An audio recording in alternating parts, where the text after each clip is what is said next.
Uncle. মা কিছু বলবা? জি, ইন্টারভিউ কয়টা থেকে শুরু? মা আমি তো বলতে পারি না, আমি তো সবার আগে এসে এখানে দাঁড়িয়ে রয়েছি। আচ্ছা ঠিক আছে। মা একটা কথা বলবো? জি বলুন। এই আমি তো সবার আগে আসছি, আমি একটু ওয়াশরুমে যাবো, আমার জায়গাটা দেখে রেখো। আচ্ছা ঠিক আছে, আপনি যান। আচ্ছা ঠিক আছে।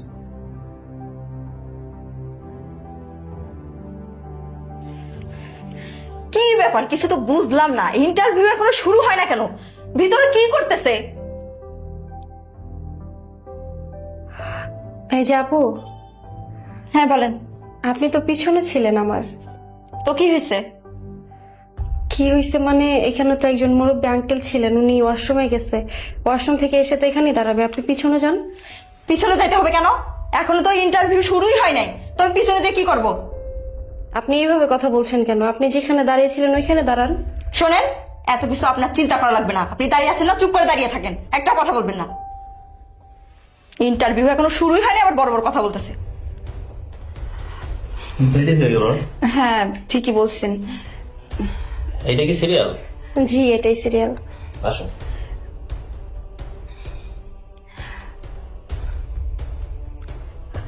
Excuse me. জি বলুন। আপনারা সিরিয়ালের আগে গিয়ে কেন দাঁড়িয়েছেন? পিছনে এসে দাঁড়ান। তাতে প্রবলেম কোথায়? আগে তো কেউ নেই, আমরা দাঁড়িয়েছি।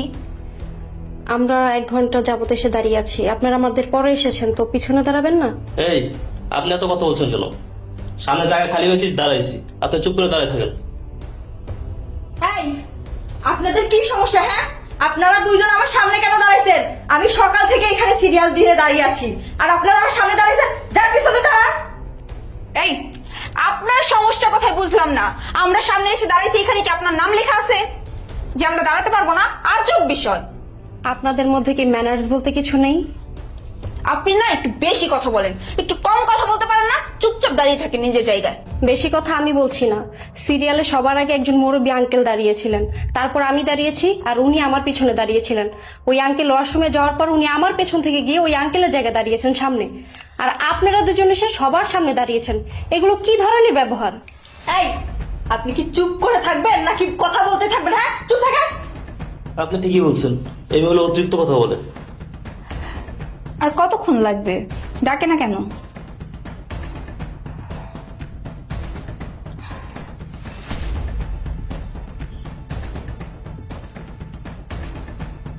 কি ব্যাপার কাকা?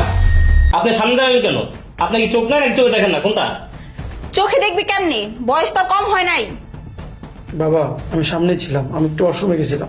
সামনে ছিলেন, পিছনে যান, পিছনে যান। আপনি মুরব্বীকে ধাক্কা দিলেন কেন?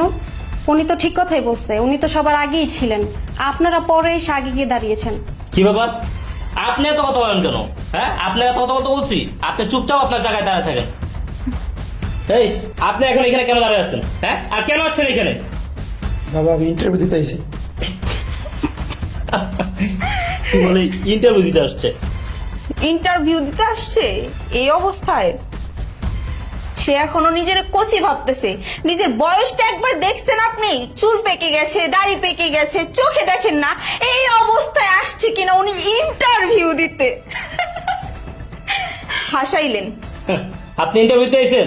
আপনি ইন্টারভিউ দিলে চাকরি হইব? আপনার তো চাকরি হইব না। যান, বের হয়ে যান। আপনারা সবাই মিলে কিন্তু একজন মুরব্বীকে অপমান করতে পারেন না। উনি ইন্টারভিউ দিতে আসছে, তা আপনাদের সমস্যা কোথায়? ওনার চাকরি হবে কি হবে না সেটা কোম্পানি বুঝবে।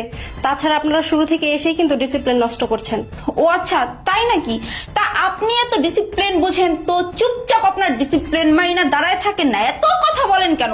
চুপ করে থাকেন। আচ্ছা ঠিক আছে, দাঁড়ান সামনে। বুড়া মানুষ এক অলরেডি কবরে চলে চাইছে ইন্টারভিউ দিতে, আপনার তো চাকরি হইব না। দাঁড়ান।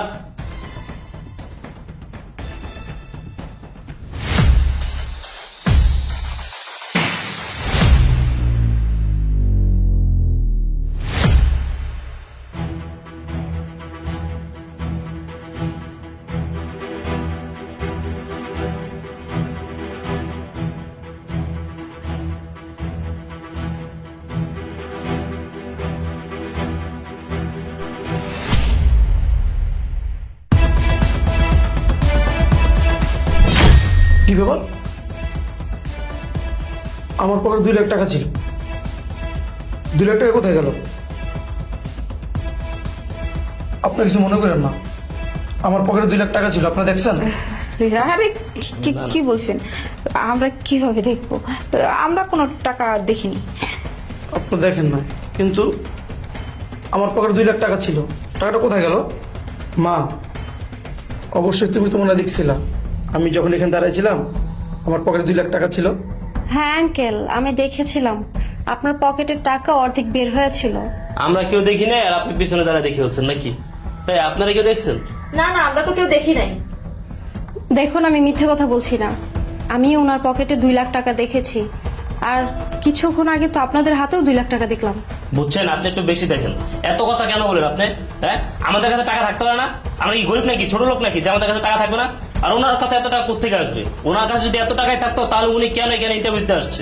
এই, আমি তো দেখি নাই টাকা, আপনি কিভাবে দেখলেন? হ্যাঁ, আপনি সেই প্রথম থেকে বেশি বেশি কথা বলতেছেন। থাক মা, আমার মনে হয় আমার টাকাটা অন্য কোথাও পড়ে গেছে, আর আমার বিষয়টা নিয়ে তোমরা ঝড়ঝাটি করো না। এই, আপনারা সবাই চলে আসছেন? স্যার আপনাদের ইন্টারভিউ নেবেন। আপনারা প্রত্যেকে ডিসিপ্লিন মেনে সিরিয়াল মেনটেন করে ভিতরে আসুন।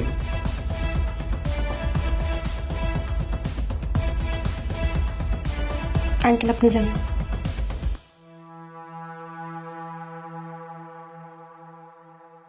আসুন, বসুন আঙ্কেল।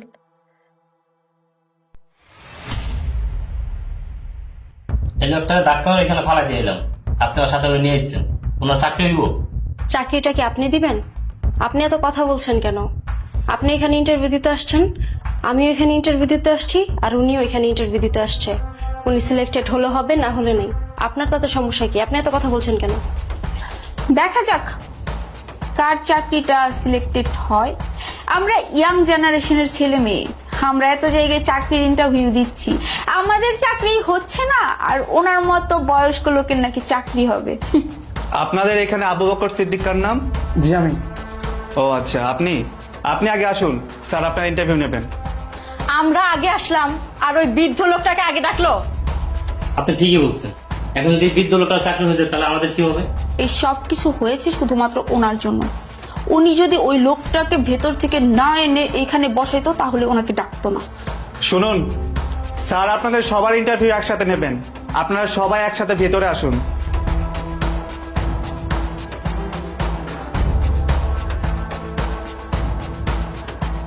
স্যার, এই যে আমার ভাইটা। এই, আপনি কার কাছে ফাইল জমা দিচ্ছেন? উনি তো ওই বৃদ্ধ লোকটা। হ্যাঁ তাই তো। এই, আপনি এখানে কেন? আর আপনি চেয়ার বসছেন কেন? হ্যাঁ, আপনারা তো একদম ঠিক কথাই বলেছেন, এটা তো সেই বৃদ্ধ লোকটাই। এই, আপনার এত বড় সাহস, আপনি এই কোম্পানির বসে চেয়ারে বসতেন? তাহলে ওঠেন। আচ্ছা, আপনার কি লজ্জা শরম নাই? আপনার বাইরে কতক্ষণ অপমান করলাম, ভিতরে এসে অপমান করতেছি, তারপর আপনি হাসতেছেন।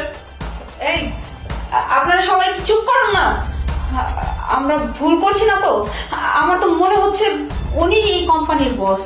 এই, আপনি সব কি বলতেছেন? ওনার মতো এরকম খয়রাতি ভিখারি কিভাবে এই কোম্পানির বস হয়? আমি কোম্পানির মালিক। কি বলেন স্যার? আপনি এই কোম্পানির মালিক? তাহলে যে আপনি আমাদের সাথে বাইরে সিরিয়ালে দাঁড়ালেন ইন্টারভিউ দেওয়ার জন্য? হ্যাঁ, এই কোম্পানির মালিক আমি। আসলে আমার কোম্পানিতে ভালো একটা মেহনত দরকার ছিল, আর এটা পরীক্ষা করার জন্যই আমি আমার নিজের কোম্পানিতে চাকরি ইন্টারভিউ দেওয়ার জন্য সিরিয়ালে দাঁড়াইছিলাম। আসলে আমি দেখতে চেয়েছিলাম আপনারা যারা আমার কোম্পানিতে চাকরি ইন্টারভিউ দিতে আসছেন, আপনারা কতটুকু সৎ, কতটুকু শিক্ষিত, আর কতটা সুশীল। হ্যাঁ স্যার, আমরা সৎ, শিক্ষিত এবং সুশীল। আপনি বিশ্বাস না করলে দেখেন না, আমার সার্টিফিকেটটা দেখেন। হ্যাঁ স্যার। রাখেন আমার সার্টিফিকেট। শোনেন, আমার কোম্পানিতে সার্টিফিকেটে চাকরি হয় না, আমার কোম্পানিতে চাকরি হয় সততা দিয়ে, আর যেটা আপনাদের ভিতরে নাই। স্যার, আমার ভেতরে না অনেক সততা আছে। আপনি যদি আমাকে এই কোম্পানিতে জবটা দেন, তাহলে আপনার কোম্পানি শুধু উপরেই উঠবে, বুঝছেন? কি বললেন? আমার কোম্পানিতে আপনাকে চাকরি দিলে আমার কোম্পানি উপরে উঠে যাবে? কই উঠাইবেন জানতে দেশে? আপনি যে আমার কোম্পানি কই উঠাইবেন আপনি দেখলি বোঝা যায়। স্যার, আমরা এখানে যারা আছি সবাই শিক্ষিত ও ভদ্র ফ্যামিলি থেকে বিলং করি। আপনি যদি আমাদেরকে চাকরিটা দেন তাহলে আমরা আমাদের সামর্থ্য অনুযায়ী আপনার কোম্পানিকে অনেক দূরে এগিয়ে নিয়ে যাবো স্যার। চুপ থাকেন আপনারা, আবার কথা বলতেছেন। আপনাদের লজ্জা লাগে না? নিজেদেরকে সদ্দাবি করেন। আমার পকেটে 2 লাখ টাকা মাইরে দিয়েছেন। 2 আঙ্গুলের কাজ তো ভালোই পারেন, কত বছর অভিজ্ঞতা। স্যার আমার কোনো দোষ নেই, আমার চোখ আবার স্যার এদিক ওদিক যায় না। এই যে আমার পাশে দেখতেছেন ভদ্র সুশীল মেয়েটা, ওই কিন্তু প্রথম টাকাটা দেখছে, ওই আমার বলছে টাকা নিয়ে দিতে। এই কারণে স্যার হ্যাঁ, আপনি তো আচ্ছা লোক, হ্যাঁ? নিজে দোষ করলেন, নিজে টাকাটা চুরি করলেন, এখন আবার সেই দোষ আমার ঘাড়ে দিতেছেন। আর দোষ কি আমি একাই করছি নাকি? ওই যে ওই মেয়েটা লাল শাড়ি পরা, ওই মেয়েটাও তো আমার কাছে টাকা ভাগ চাইলো।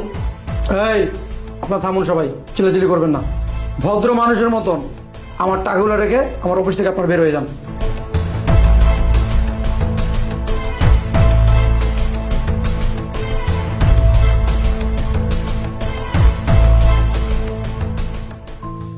স্যার, আমার ফাইলটা যদি দেখতেন, আমার ইন্টারভিউটা যদি নিতেন। মাগো, তোমার ফাইল দেখা লাগবো না, তোমার ইন্টারভিউ নেওয়া লাগবো না, তোমার ইন্টারভিউ নেওয়া আমার হয়ে গেছে। কি বলেন স্যার? আপনি কখন আমার ইন্টারভিউ নিলেন? মাগো, তুমি আমার মতো মুরব্বীর সাথে যেভাবে ব্যবহারটা করছো, যে আচরণ করছো, এ দ্বারাই বোঝা যায় তুমি কতটা ভদ্র এবং কতটা সৎ। তুমি আগামীকাল থেকে জয়েন করতে পারো, তোমাকে ভালো একটা স্যালারি দিব। ঠিক আছে স্যার, তাহলে আমি আগামীকাল থেকে জয়েন করব। ধন্যবাদ, আমি এখন আসছি স্যার। আসো।